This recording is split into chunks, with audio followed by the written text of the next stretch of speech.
কিছু একটা বলতাম বা করতাম, ওর আর আমার রাগ মিলে দুইজনের মধ্যে একটা বড় ঝামেলা লাগতো। তবে আজকে ওর মেজাজটা খারাপ কেন, এই বিষয়টা খুঁজে বের করতে হবে। চলো।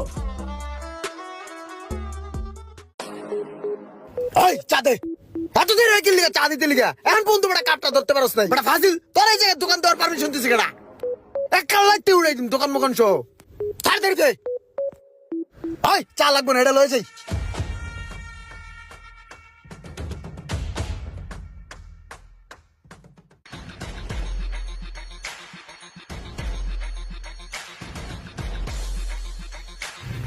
রে এই তো সোহাগ ভাই আইতেছে। ভাই আসসালামু আলাইকুম। ওয়ালাইকুম আসসালাম। ইমরান, ভালো আছো? জি ভাইয়া আলহামদুলিল্লাহ, আপনি ভালো আছেন? হ্যাঁ, ভালো। আরে বন্ধু কি অবস্থা, ভালো আছোস? হ্যাঁ ভালো, তুই ভালো আছিস? হ বেটা 100-100। তো ইমরান, কি কাজ কাম করছে এখন? আরে ভাই কি বলবো, এলাকার যত উন্নয়নমূলক কাজ